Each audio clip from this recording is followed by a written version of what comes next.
सच्चिदानन्दं परमसुखदं केवलं ज्ञानमूर्तिं द्वन्द्वातीतं गगनसदृशं तत्त्वमस्यादिलक्ष्यम् एकं नित्यं विमलमचलं सर्वदी साक्षिभूतं भावातीतं त्रिगुणरहितं सद्गुरुं तं Namami.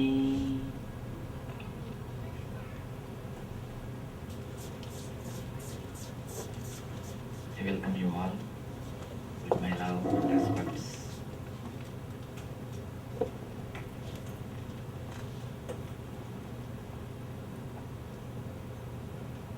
Today's topic is emotional intelligence.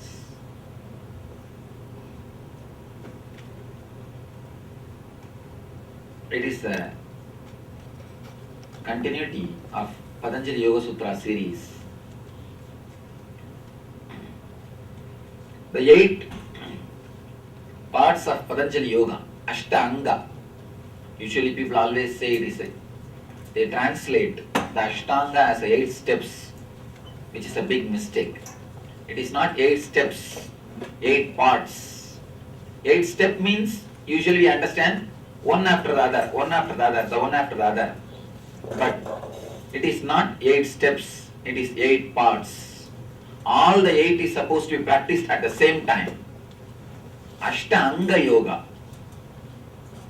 Sanskrit word anga means part. It is not step. Today we are going to see the 8th step, important step. 8th part, important part. Samadhi. Yama, Niyama, Asana, Pranayama, Pratyahara, Dharana, Dhyana, Samadhi. These are the 8 parts of yoga according to the founder of yoga philosophy, Patanjali. The 8th part is Samadhi. Let me translate that word Samadhi, then we will enter into the discourse. Samadhi means Sama plus Adi.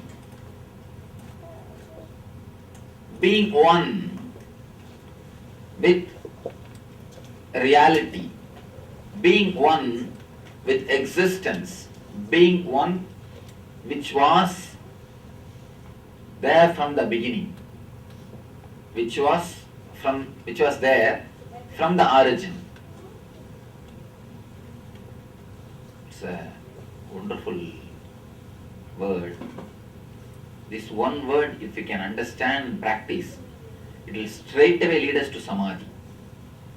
The very experience is expressed in this word, Samadhi. The experience, path, both are expressed in this one word. Samadhi is the experience and path.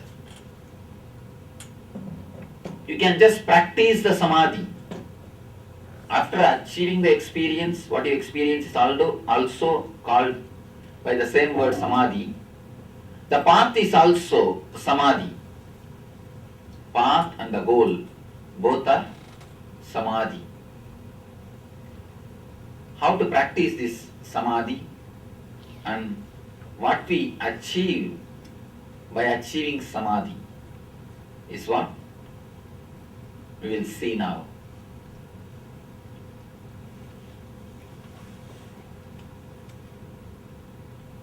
Usually, always, people are either intellectual or emotional. They don't have the sama, balance in their being. People who are too much intellectual, they create trouble to themselves and to others. Logic always decepts. Too much of intellect creates too much of problem. Mahabharata beautifully says, there are 3 kinds of bala, strength. One is Bahubala, means physical strength. Another one is Buddhi Bala, intellectual strength. Third one is Atmabala, strength of your being. Compassion, love, and all these things. A man who has got only physical strength without spiritual strength, he will become a rowdy criminal. A man, if he has got only physical strength without spiritual strength, he will become a rowdy, gunda, criminal. His philosophy will be might is right. If somebody has got only intellectual strength without spiritual strength, he will become politician. Only intellectual strength, no spiritual strength, means he will become politician. Of course, there are few exemptions, good politicians also. He will control them by making them feel that they are below him. And one important thing, when I said the word politician, it doesn't mean only people who are sitting in chairs and ruling, people who are in the party, people who are in the administration. People who are in the religious field also can become politicians.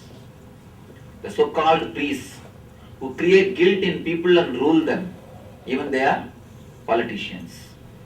People who have got just intellectual strength without spiritual strength, they start ruling the others either by creating fear or guilt.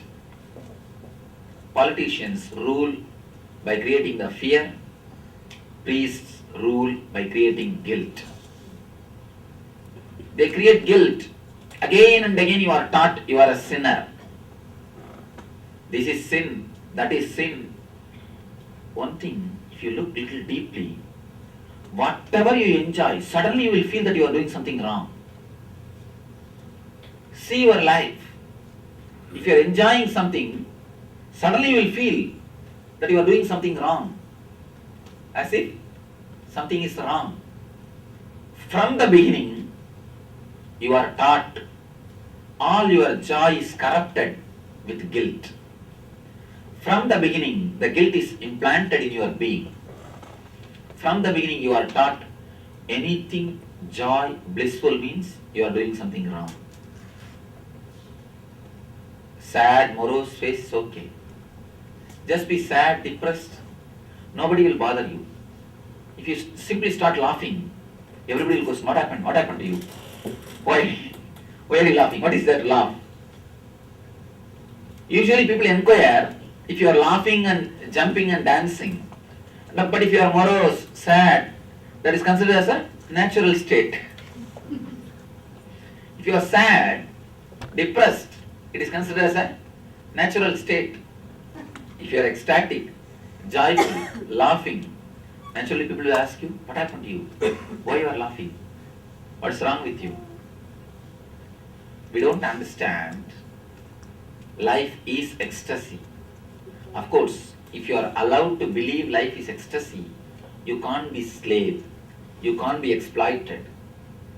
People who have got only intellectual strength, who don't have spiritual strength, they rule you by creating guilt in you.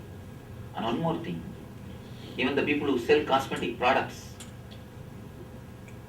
they create a guilt in you that you are not beautiful. No, it's true. Unless they create a guilt in you that you are not beautiful, how can they sell their products? They can create market only by creating guilt in you that you are not beautiful. You see, that is why they again and again do these shows, fashion shows, and Miss Universe, all these programs. What do you think they do? Unless you have a deep guilt that you are not beautiful, you will not go for all these products. Again and again yoga declares. The commentators of yoga philosophy, they say beautifully, you are beautiful unto yourself. There is no scale. How can you have scale? Where is the scale? No scale. God is not engineer. If he is an engineer, he would have produced two mold, Miss Universe and Mr. Universe, Miss Universe and Mr. Universe. Then he would have ordered, make this same mold 10 million people over. But he is not an engineer. He is a painter. He is an artist. He paints every one of us. He carves every one of us. That is why every one of us are so unique. So there is no comparison. There is no need to feel that somebody is beautiful and somebody is ugly. You are enough unto yourself. I tell you one important thing. I read a beautiful book on this healing. On Dr. Louise Hay. She has done a lot of research and she has written a beautiful book.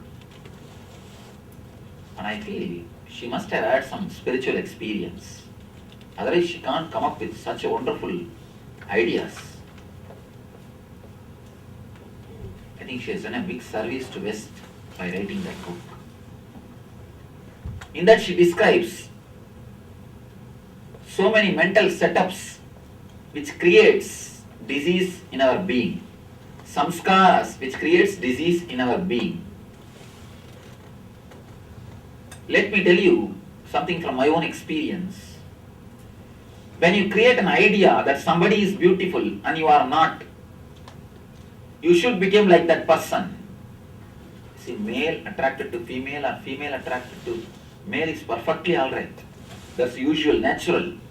That's okay.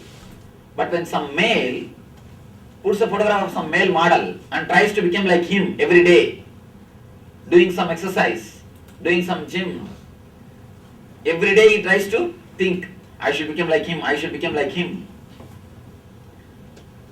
Or a female puts some female model's photo and tries to paint herself continuously to look like her.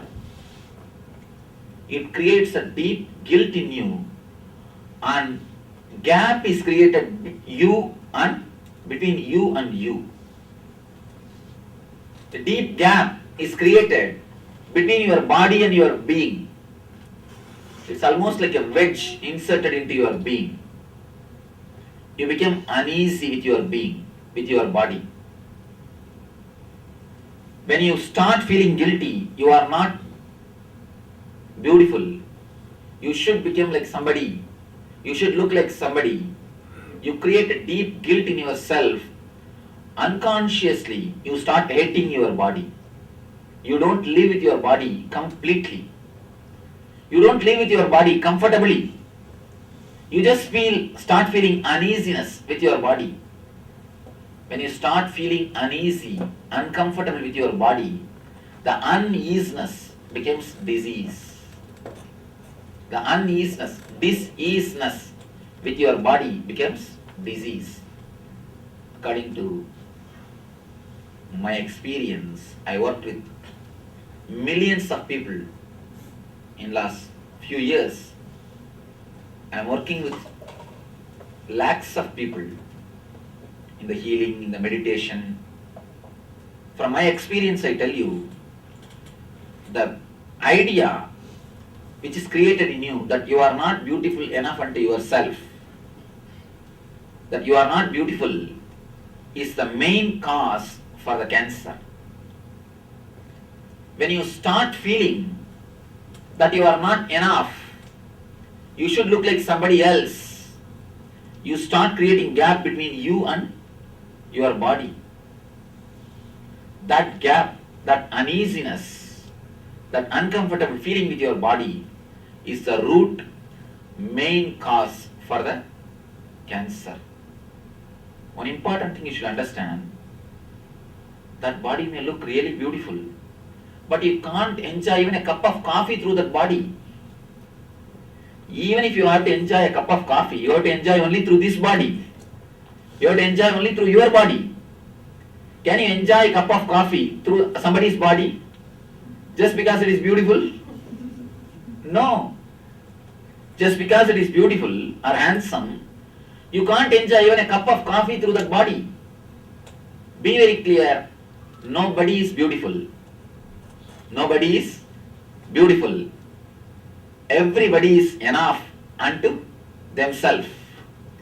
Everybody is enough unto themselves. You are okay for yourself. You don't have to compare. You don't have to think somebody else is beautiful. You don't have to feel that you are not enough. Be very clear. If God is an engineer, He would have created every one of us in the same mold. He is not engineer. He is an artist. So every one of you are unique. When the guilt is created in you, you are not beautiful. Only then you will start getting all the cosmetics, all the beauty products. To promote those products, that idea has to be created in you. All these people indirectly rule you. Indirectly, all of them rule you. The intellectual strength without having spiritual strength is a dangerous thing. Actually, I don't speak from memory. I speak from spontaneity. If somebody is speaking with mind, they will prepare their lecture, come and vomit. I speak from spontaneity. That is why every day, hours together, somewhere or other I am speaking. But so many new things are coming out, and I never feel tired. People ask me. One professor asked me, one university professor, American university professor, Swamiji, we speak. If I have to give 1 hour lecture, at least 3 hours I have to prepare. But I don't see you prepare. You just come and speak hours together. The workshops, meditation workshops, I will be speaking maybe around 30 hours in 2 days. Hours together you express. How can you do it without preparation? See, if somebody asks your name, you don't need to prepare to reply. It has become your being.